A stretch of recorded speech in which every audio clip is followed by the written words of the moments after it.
Ikvienā uzņēmumā, iestādē vai organizācijā, kur strādā vismaz 10 darbinieki, būtu jāpievērš uzmanība kvalitātes vadībai jeb savam pašnovērtējumam. Latvijā līdz šim tā nav izplatīta prakse, tāpēc uzņēmums Eirofortis, kas ir Latvijas Čehijas izglītības un konsultāciju centrs, uzsācis darbu, lai popularizētu kvalitātes vadības ieviešanu. Mēs paši galvenokārt piedalāmies projektos. Tātad pārstāvam Latviju šajos starptautiskos projektos un arī pēdējā laikā sākām izmantot savas zināšanas no šiem projektiem un arī citas zināšanas, kas mums ir, un sniegt konsultācijas tieši sakarā ar šo kvalitātes vadību. Un arī skolām sniedzam konsultācijas un seminārus par kompetencēm, par kompetenču attīstīšanu.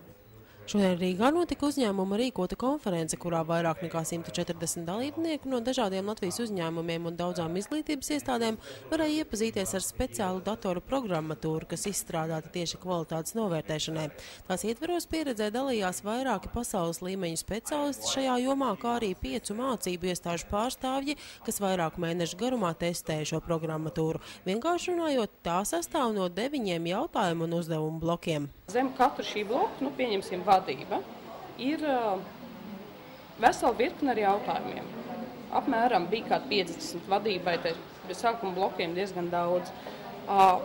Tad šī komanda, kas pie tā strādā, šeit ir tā vienkārši sakot, jāatbild uz katru jautājumu.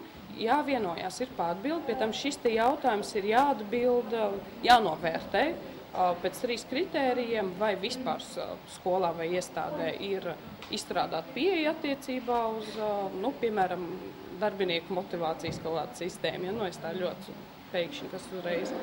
Vai ir pieeja, kā viņi tiek realizēta un vai tiek kontrolēts un uzlabots, tīri ar procentiem, ar skalu.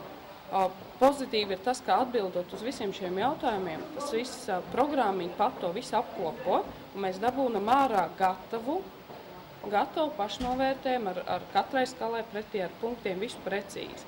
Līdz šim augstskola vairāk uzmanības pievērsusi tieši studiju kvalitātes pārbaudēm, tomēr šī ir iespēja vērtēt visu mācību iestādi kopumā. Tas mums dod strukturētu pašnovērtējumu, balstoties uz kuru mēs jau iepriekš bijām iesākuši, respektīvi šis pašnovērtējums mums tikai pastiprināja, pierādīja, ka mēs esam uz pareizā ceļa ar tām lietām, ko esam iesākuši.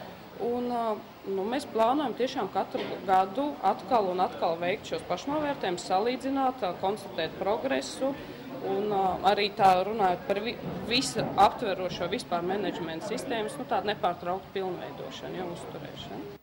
Uzņēmuma Eirofortis vadītājs stāsta, ka vairāk uzmanības šobrīd tiek vērstas tieši izglītības iestāžu virzienā, lai gan šī sistēma būtu noderīga jebkur.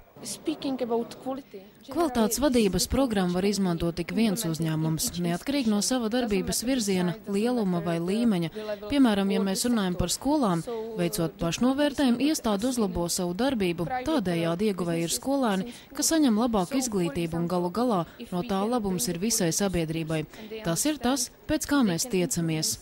Speciālisti arī vērtē, tā kā Latvijā šī vēl nav ierasta lieta, uzņēmumu un iestāžu darbinieki nereti baidās no pašnovērtēšanas. Tomēr speciālisti atzīst, ka iespējams cilvēki nevienmēr līdz galam izprot šī procesa motivāciju. Cilvēkiem nav jābaidās no pārbaudēm, jo tie ir viņi paši, kas sev uzstāda mērķus. Ir labāk pašiem sev dot grūdienu, pamudinājumu, nevis gaidīt, ka to kāds izdarīs no malas. Šādā veidā iespējams uzlabot tās lietas, kas varbūt kādam tik labi neizdodas. Un tieši šī ir visa tā kvalitātes vērtējuma galvenā būtība. Ikviena individuāla un visa kopīga attīstība. Piemēram, 10 cilvēki kopā strādā katru dienu. Viņi it kā zina, ko katrs dara, tomēr šīs lietas savā starpā nepārunā. Un tad sanākot visiem kopā un veltot dienu sarunām par savu darbu, viņi var atklāt, ka kolēģi tomēr dara kādas lietas savādāk. Tāpēc pārunājot tik vienu darbu, veidojas kopbilde, un tā var noskaidrot, kas ir jādara, lai uzņēmums kopumā strādātu vēl labāk.